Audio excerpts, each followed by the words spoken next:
سیدنا عمر نے ایک مرتبہ اپنے ساتھیوں سے کہا کچھ تمنائیں کرو،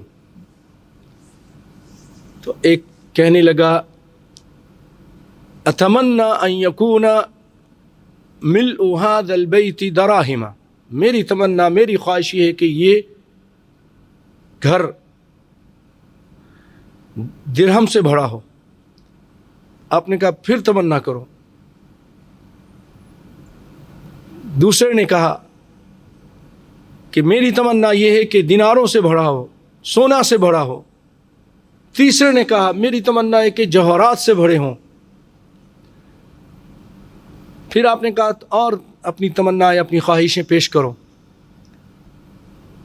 تو انہوں نے کہا بس اتنا کافی ہے، اب ہم کیا اپنی تمنائیں پیش کریں، جو پیش کرنی تھی کر دی۔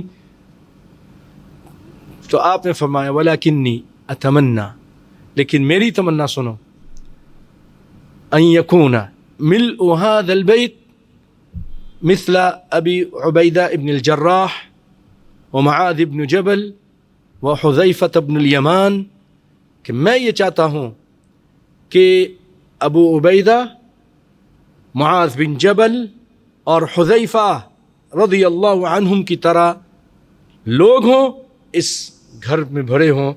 استعملهم فی طاعت اللہ، میں ان کو استعمال کروں اللہ کی اطاعت میں، دین کے کاموں کے لیے استعمال کروں۔ یہ تھی ان کی چاہتیں، مال و دولت نہیں، اچھا انسان، نیک صالح، علم والا، عمل کرنے والا، متقی پرہیزگار انسان، ان جیسا مجھے ملے تاکہ میں اور اللہ کے دین کی خدمت کر سکوں۔ اسی لیے آپ فرماتے ہیں عمر بن خطاب رضی اللہ تعالیٰ عنہ، آپ نے فرمایا کہ لو استخلفت معاذا، اگر میں معاذ بن جبل کو اپنی جگہ خلیفہ بنا دوں مرنے سے پہلے، اور اگر فسألنی ربی عز وجل ما حملک علی ذالک، اور اللہ پوچھے گا قیامت کے دن مجھ سے، یا جب اللہ سے ملاقات ہوگی تو پوچھے گا تم نے امت کا مسئول، امیر، خلیفہ معاذ بن جبل کو کیوں بنایا، تم کو کس چیز نے ابھارا کہ ایسا کرو؟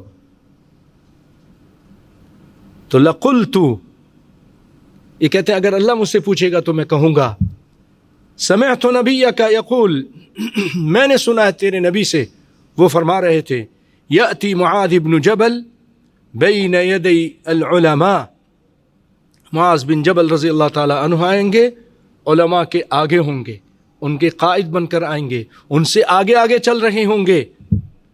برتوتہ، کتنے آگے ہوں گے؟ بالکل قریب نہیں کہ بالکل ان کے تھوڑا سا آگے، بہت آگے ہوں گے۔ یسبقہم مسافۃ کبیرۃ، ایک لمبا فاصلہ ہوگا۔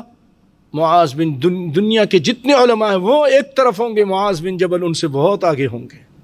یہ معاذ بن جبل، میں اس وجہ سے ان کو اپنی جگہ خلیفہ بنا دوں گا، اگر اللہ پوچھے گا تو پھر یہ جواب دوں گا۔ اللہ اکبر۔ مسند احمد میں روایت ہے۔